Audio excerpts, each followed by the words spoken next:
সময়টা ছিল মাঘ মাস, প্রচণ্ড শীতের এক রাতের ঘটনা। তারিখটি ছিল 21শে জানুয়ারি 2023। আমি এবং আমার ছোট বোন গিয়েছি একটি বাড়িতে দাওয়াত খেতে। বাড়িটি ছিল একটি প্রত্যন্ত গ্রামে। যেহেতু আমরা সন্ধ্যায় বাসার উদ্দেশ্যে রওনা হলাম, তাই আমাদের বাড়ি ফিরে আসতে আসতে রাত একটু বেশি হয়ে গেল। আমি আর আমার বোন একটি সিএনজি করে বাড়ির উদ্দেশ্যে রওনা দিলাম। বলতে গেলে রাত ভালোই হয়েছে, যেহেতু গ্রামের রাস্তা, তার উপর মাঘের শীত, রাস্তাঘাট অত্যন্ত জনশূন্য। অতিরিক্ত ঠান্ডা হাওয়ায় আশেপাশে জনমানব তো দূরে থাক, কোনো পশু পাখিরও দেখা পাওয়া বড় মুশকিল। প্রকৃতি যেন কুয়াশার চাদর মুড়ি দিয়ে ঘুমিয়ে রয়েছে। আমাদের গাড়িটি এগিয়ে চলছে। শুনশান একটি রাস্তা ধরে গাড়ি অল্প গতিতে এগিয়ে চলছে। রাস্তাটি ছিল কাঁচা মাটির। রাস্তার দুই পাশে বড় বড় পুরনো গাছপালায় ভর্তি ছিল। আমরা যেতে যেতে অনুভব করলাম রাস্তাটা একটু বেশি শুনশান, নীরব। আমাদের মতো গাড়িওয়ালা মামাও বিষয়টি লক্ষ্য করছিলেন। আমরা যে রাস্তা দিয়ে এগিয়ে যাচ্ছিলাম, সেই রাস্তার দুই পাশে যেসব জমি রয়েছে, সেখানে হিন্দু ধর্মের মানুষদের বসবাস ছিল এবং আশেপাশে কয়েকটা মন্দির এবং পুরাতন বাড়ি ছিল। আর পাশে ছিল একটি শ্মশান। হঠাৎ আমরা খেয়াল করলাম একটা বড় বট গাছের মাথায় কিছু একটা বসে পা দোলাচ্ছে। পা দুটি ছিল অস্বাভাবিক বড়। এদিকে ভয়ে আমাদের আত্মারাম খাঁচা ছাড়া হবার উপক্রম। কি করব ভেবে পাচ্ছিলাম না। আমার ছোট বোন ভয়ে ভয়ে আমাকে বলল, কি হবে এইবার?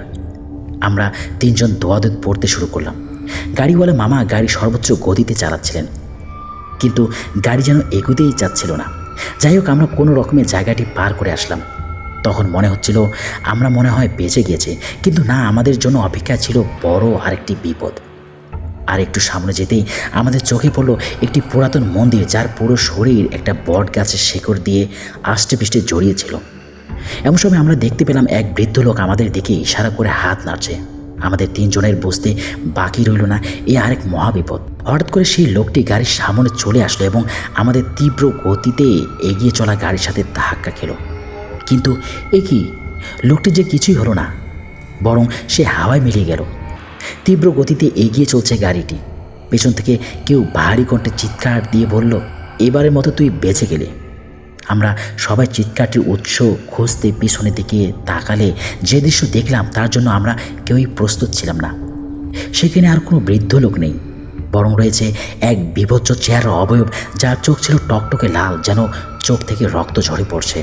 আর মুখটা যে ভয়ানক, তা বলে বোঝানোর মতো ভাষা আমার জানা নেই। এরপর আমরা আরও তাড়াতাড়ি গাড়ি চালিয়ে বাসায় আসলাম। আমি সহ আমার বোনও সিএনজি চালক মামা তিনজনে স্বস্তির নিঃশ্বাস পেলাম।